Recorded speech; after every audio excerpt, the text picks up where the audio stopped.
Hi, my name is Katie. I like comics, and this is what I read this week. I'm going to try to do this in one take because my cat is on my lap and I don't want to move around a lot.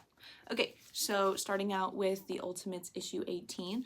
I did like this issue a lot. Now, I do think it would work better in the context of the trade.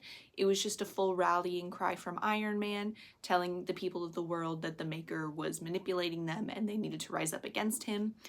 I also am unsure as to why it was issue 18 and not 19. I feel like it probably would have worked better. 19 is coming out the same day as Endgame, so I'll have to be convinced why they're in that order. And then we have Captain America issue 5 by Chip Zdarsky. This 5-issue arc is one of my favorite for Captain America, period. And I am not one of those people that there's accounts online right now that are accusing anyone who likes the Zdarsky arc a lot of being new to Captain America or only reading Brubaker. I've read everything since JDM, like in 1982. Okay, I'm a Captain America veteran at this point, and this is one of my favorites. It's absolutely amazing.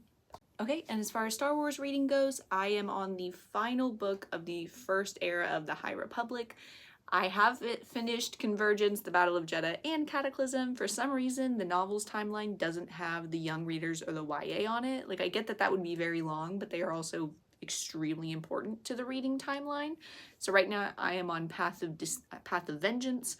The Path of the Open Hand may be my favorite Star Wars antagonist group. They are a cult that existed for about 100 years. Their whole concept is that using the Force hurts it, and like you manipulate the Force one place, something bad happens in another place.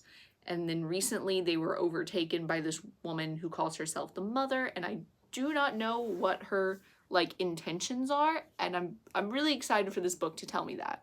Let me move this so you can see the cat. I also finished The Living Force, which is a book that occurs in the year before The Phantom Menace. That book is extremely bittersweet because it is the Jedi Council acknowledging that being so wrapped up in the politics of the Republic is not good and hinders them in many ways.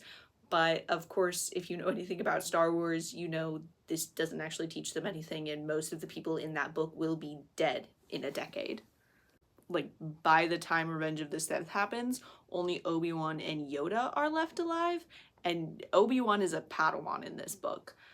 So it's very sad, but very good. I definitely recommend The Living Force. He's been in the whole thing, but here's your close-up kitty reward if you were here this long. He's very clingy in the colder weather.